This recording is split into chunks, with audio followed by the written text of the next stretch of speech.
Okay, we should be all set, but I just want to confirm.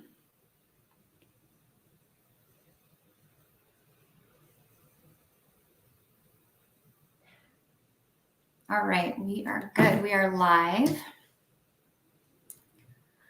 Okay, well, good morning, everybody. I'm Jamie Chavez, President and CEO of the Westminster Chamber of Commerce, and I'm delighted to spend my day speaking with candidates for the upcoming election. Each candidate that's joining me today has a direct impact on Westminster, whether at the county or state level. I'm pleased to introduce Frederic Alfred, who is running for State Senate District 21. Since we only have 10 minutes with each candidate today, we'll dive right in to give him as much time as possible to share his thoughts and plans with you. So Frederic, could you please introduce yourself and tell the viewers why you are running? Okay, so hello everybody. My name is Frederic Alfred Jr. I'm running for Colorado State Senate District 21. District 21 goes all the way from South Westminster all the way out east until Deer Trail. So it's all the cities in between there. I'm originally from Dania Beach, Florida. I graduated from University of Florida with my chemical engineering degree. Soon after that, I got into working in the nuclear industry. I was in the uranium refining. It's just a part of the nuclear fuel cycle. Me and my wife, we moved here to Colorado in 2014. I wanted to get into the economics of the mineral market, so I went to Colorado School of Mines. Um, One of the reasons why I decided to run in this race that I'm worried about the direction Colorado is going with the green energy agenda. With my experience working in energy industries and with oil markets, I feel like I could bring a diverse energy profile here in the state that will be able to, we could utilize across, all spectrum that will reduce, cost of living and cost of energy here in Colorado. I'm also a father. I have a 4-year-old and a 2-year-old, and the public school system here in Colorado is just going in the wrong direction. There are a lot of legislation that is pushing away parental involvement in school, and that's something that I would like to see change. So those are the reasons why I jumped into the race. Great, thank you. You addressed a couple of these already, but what do you believe is the most pressing issue facing our community, and how do you plan to address it? So there's 3 issues that's facing our community currently today. Rising energy costs, trying to move away from just the traditional energy sources that we have here and go 100% renewable is just not the right direction to go in. There's different levelized costs that's associated with all different energy sources. At the state level, I'm all for, clean emission and everything. But they're not looking at different energy sources. They're just focusing only on solar and wind, and I feel like that's a bad decision. I talked about it as well. Public school systems here in the public school system, they're taking away the parental involvement, and the academic standards is not increasing. If we look across the board, um, the math and reading scores here in Colorado's are amongst the lowest. Prime example of the parental involvement we see here in 27J. There was an issue where this student um, got some counseling outside of the parent involvement and was able to change their name, and that was due to some legislation that my opponent championed and brought to the forefront. Which, I mean, it's good policy, but it's just it's bad practice. Like it just not working.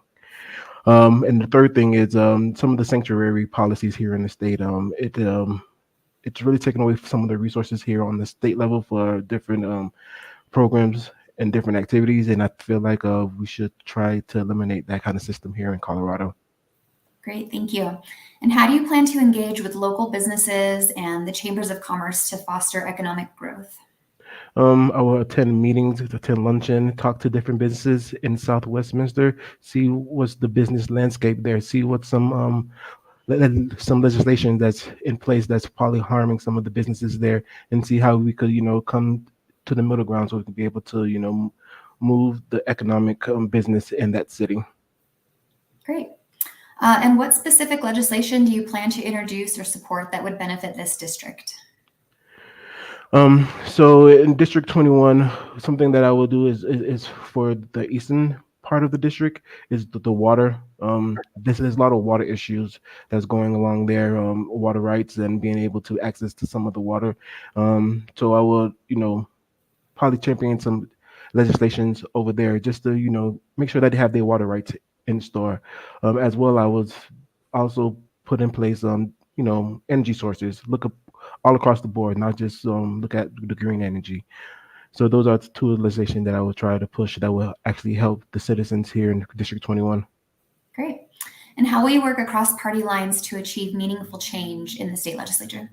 Yeah, I would just have regular meetings with them, attend, listen to both sides, and try to come to a neutral agreement. That's something that I'm looking forward to. Like I do that in my professional life now. I work with a lot of different people. We have a lot of different viewpoints, and in order for us to execute this project, we have to be on the same page.